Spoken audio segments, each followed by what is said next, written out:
Hello everyone.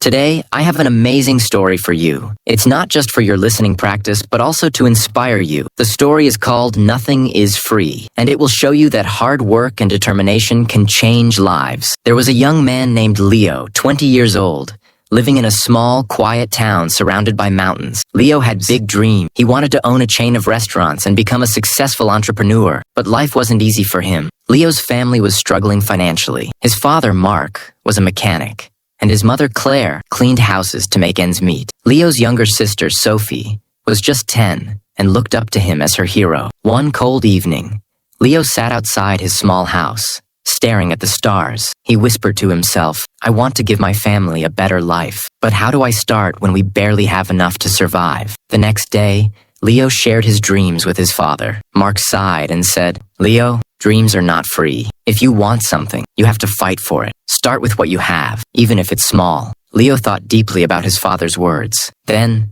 an idea struck him. He noticed that in his town, people loved fresh bread but had to travel to a bakery far away. He decided to start selling fresh bread locally, but there was a problem. Leo had no money to buy the bread. He decided to take a chance and approach the bakery's owner, Mr. Anderson. Leo walked miles to meet Mr. Anderson, a grumpy old man who rarely trusted anyone. With confidence, Leo said, "Mr. Anderson, I want to sell your bread in my town, but I don't have money to buy it up front. Can you trust me for 1 week? I will sell the bread, return your money, and keep a small profit." Mr. Anderson raised an eyebrow. "And why should I trust you, young man?" he asked. Leo replied firmly, "Because I am determined, and I will work hard to prove myself." After a long pause, Mr. Anderson said, "All right, I'll give you bread for 1 week. If you fail to pay me back, don't bother coming here again." Leo was thrilled. Early the next morning, he carried the bread back to his town and set up a small stand near the park. He greeted every passerby with energy and a smile, saying, "Fresh bread, warm and delicious." At first, people were hesitant. They didn't know if the bread was good, but Leo offered free samples and soon had his first customer. By the end of the day, he had sold all the bread and made a small profit. That evening, he returned to Mr. Anderson and paid him back. The old man nodded and said, "You kept your word. Come back tomorrow." From then on, Leo worked tirelessly. He woke up at 4 a.m.,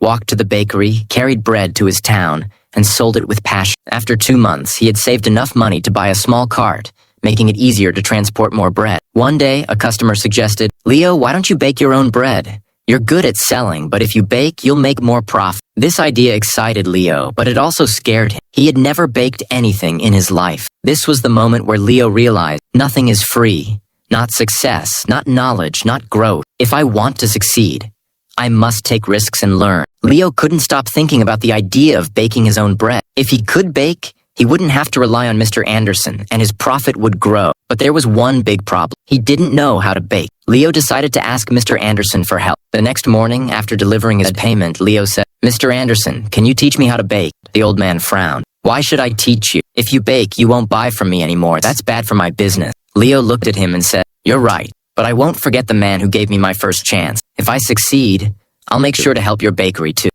Mr. Anderson thought for a moment, then said, "Fine, but baking isn't easy. It takes time, patience, and hard work. If you're ready for that, I'll teach you." The lessons began early the next morning. Leo arrived at the bakery at 3 a.m. before the sun was up. Mr. Anderson showed him how to mix flour, knead the dough, and bake it perfectly. At first, Leo struggled. His hands hurt from kneading, and his bread came out too hard or too soft. One day, after ruining another batch of bread, Leo sat down, feeling defeated. He said to himself, "Maybe I'm not good enough for this. Maybe I should give up." But then, he remembered his father's words. Dreams are not free. He realized that every mistake was teaching him something new. Giving up was not an option. The next day, Leo went back to the bakery with even more determination. He practiced every single step carefully. Slowly, his bread started improving. After 2 weeks, Mr. Anderson handed him a loaf and said, "This is perfect, Leo. You're ready." Leo was overjoyed. He rented a small oven and began baking bread at home. His family was amazed by his hard work. Sophie, his little sister, helped him pack the bread, and his mother made tea for him while he worked late into the night. Soon, Leo wasn't just selling bread. He started making cookies and pastries too. People in the town loved his products. They said, "Leo's bread tastes better than anything we've had before." But success wasn't easy. One day, a new bakery opened in the town, run by a young man named Eric. Eric had a big, fancy shop with colorful signs and decorations. People were curious and started buying from him instead. Leo noticed his sales dropping. He felt scared. What if he lost everything he worked so hard for? But instead of panicking, Leo decided to improve. He listened to his customers and asked, "What do you like about Eric's bakery? What can I do better?" Some said, "Eric's shop looks clean and pretty." Others said, "His cakes have beautiful design." Leo realized he needed to grow, not just as a baker, but as a businessman. Using his savings, Leo painted his cart, added bright decorations, and started offering free samples of his new pastries.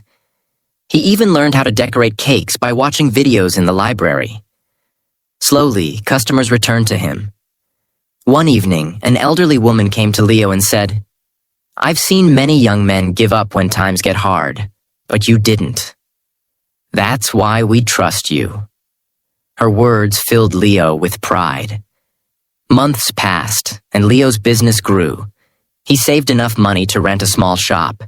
It wasn't as big as Eric's, but it was warm and welcoming. He named it Leo's Fresh Bakes. Every morning he woke up before sunrise, baked fresh bread, and opened his shop with a smile. His parents and sister helped him. Sophie, now 11, loved talking to customers, and Claire managed the accounts. But Leo knew this wasn't the end of his journey. He wanted to reach more people, make his family proud, and prove to himself that anything is possible with hard work. Leo's bakery, Leo's Fresh Bakes, was becoming the heart of the town. People loved his fresh bread, cakes, and pastries.